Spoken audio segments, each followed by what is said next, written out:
यहाँ एक प्रेरक प्रसंग के जरिए में हम आपको एक ऐसी ही कहानी बता रहे हैं। एक समय मोची का काम करने वाले व्यक्ति को रात में भगवान ने सपना दिया और कहा कि कल सुबह मैं तुझसे मिलने तेरी दुकान पर आऊंगा। मोची की दुकान काफी छोटी थी और उसकी आमदनी भी काफी सीमित थी।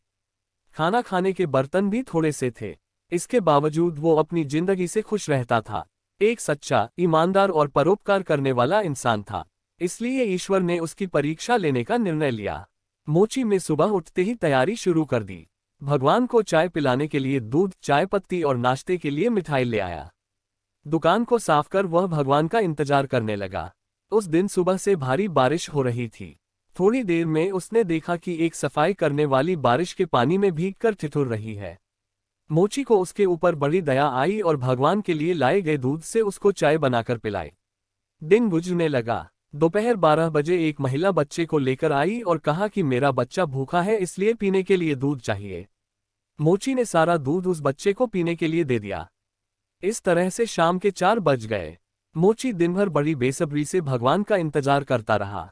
तभी एक बूढ़ा आदमी जो चलने से लाचार था आया और कहा कि मैं भूखा हूं और अगर कुछ खाने को मिल जाए तो बड़ी मेहरबानी होगी।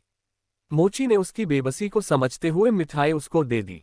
इस तरह से दिन बीत गया और रात हो गई। रात होते ही मोची के सब्र का बांध टूट गया और वह भगवान को उलाहना देते हुए बोला कि वाह रे भगवान, सुबह से रात कर दी मैंने तेरे इंतजार में, लेकिन तू वादा करने के बाद भी नहीं आया।